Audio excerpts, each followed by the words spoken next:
Sultan Iskandar Muda merupakan raja paling berpengaruh pada kerajaan Aceh Darussalam. Ia lahir di Aceh pada tahun 1593 Masehi. Nama kecilnya bernama Perkasa Alam. Dari pihak ibu, Sultan Iskandar Muda merupakan keturunan dari Raja Darul Kamar. Sedangkan dari pihak ayah, ia merupakan keturunan Raja Mukutang Alam. Ibunya bernama Putri Raja Indrabangsa atau nama lainnya Paduka Cah Alam, yang merupakan anak dari Sultan Alauddin Raja Shah, Sultan Aceh ke-10. Putri Raja Indrabangsa menikah dengan Sultan Mansur Shah, putra dari Sultan Abdul Jalil, yang merupakan putra dari Sultan Alauddin Raja Shah Al-Kahar, Sultan Aceh ketiga. Jadi sebenarnya ayah dan ibu dari Sultan Iskandar Muda merupakan sama-sama pewaris kerajaan. Sebelum lanjut, tekan dulu subscribe, like, dan share agar sejarah Aceh lebih terpandang di mata dunia.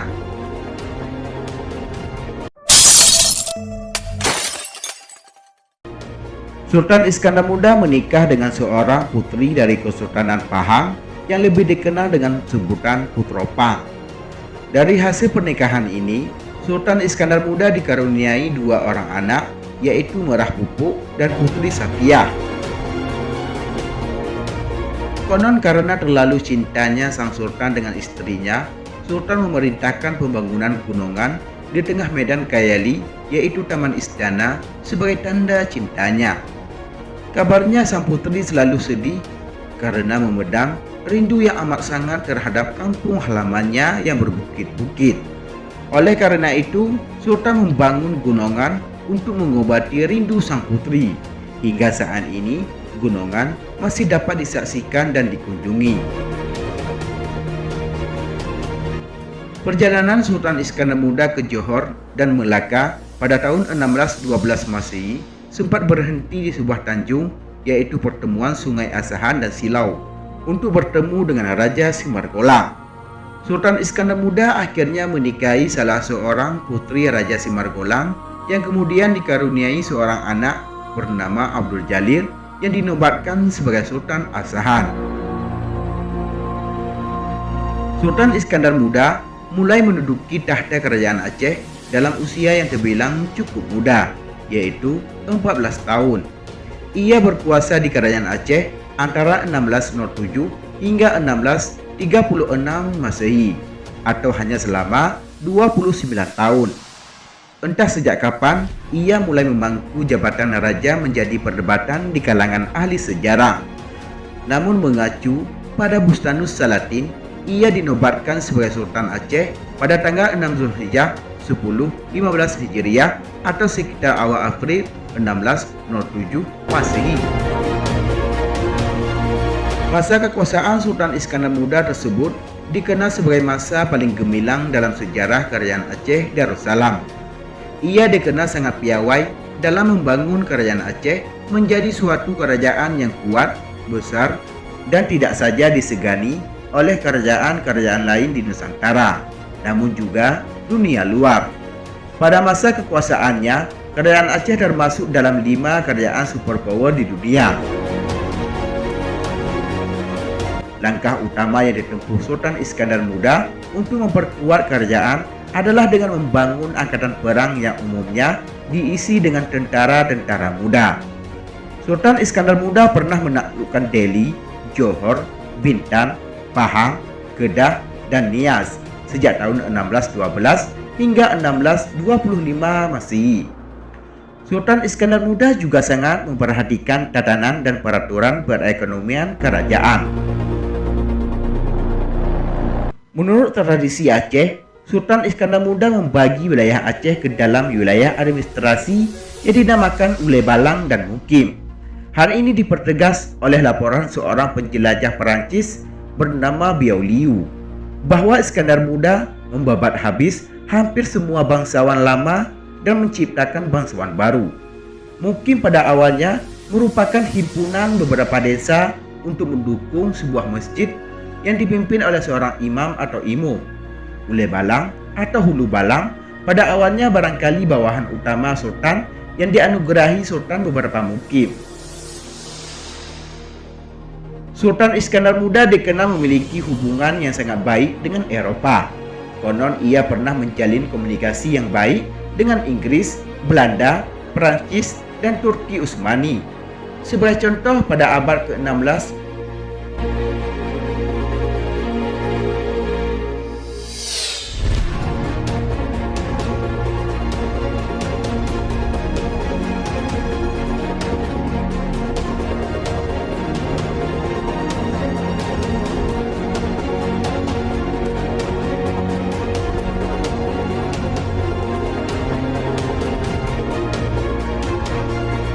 pada masa pemerintahannya, terdapat sejumlah ulama besar.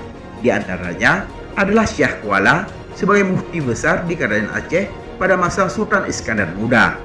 Hubungan keduanya adalah sebagai penguasa dan ulama yang saling mengisi proses perjalanan roda pemerintahan. Hubungan tersebut diibaratkan adat bak petu merehum, hukum bak Syekh Kuala, yang artinya adat di bawah kekuasaan Sultan, kehidupan hukum beragama di bawah keputusan Tuan Syekh Kuala. Sultan Iskandar Muda juga sangat mempercayai ulama lain yang sangat terkenal pada saat itu, yaitu Syekh Hamzah Pansuri dan Syekh Syamsuddin As-Sumatrani. Kedua ulama ini juga banyak mempengaruhi kebijakan Sultan. Keduanya merupakan sastrawan terbesar dalam sejarah Nusantara. Selain kerajaan Inggris, Pangeran Moritz, pendiri dinasti Orange Belanda, juga pernah mengirim surat dengan maksud meminta bantuan Kesultanan Aceh Darussalam.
Sultan Iskandar Muda meninggal di Aceh pada tanggal 27 Desember 1636 Masehi dalam usia yang terbilang masih cukup muda, yaitu 43 tahun.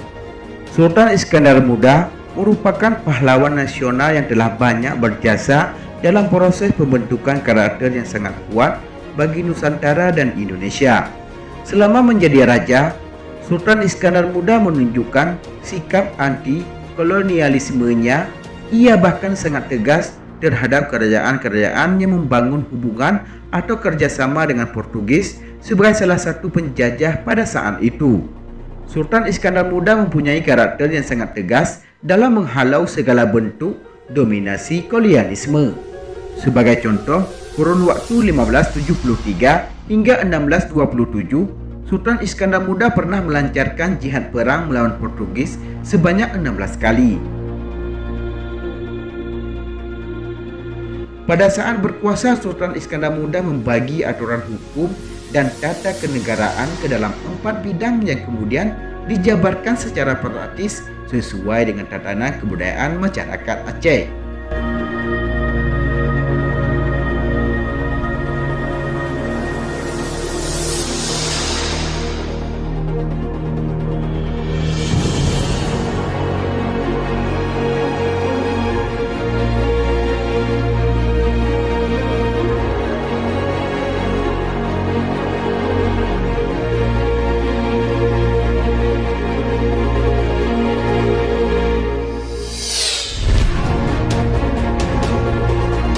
Sultan Iskandar Muda juga pernah mengeluarkan kebijakan tentang pengharaman riba.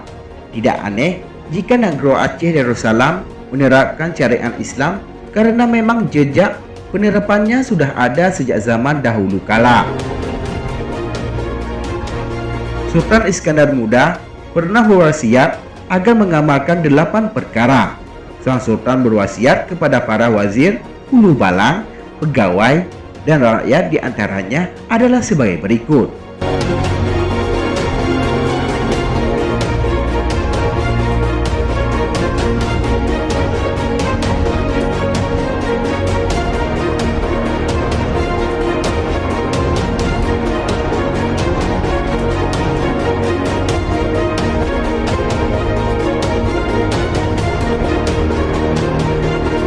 Wasiat-wasiat tersebut mengindikasikan bahwa Sultan Iskandar Muda merupakan pemimpin yang saleh, bijaksana, serta memperhatikan kepentingan agama, rakyat, dan kerajaan.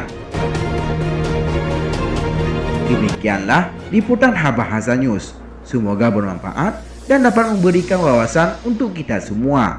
Terima kasih telah menonton dan tunggu video kami selanjutnya.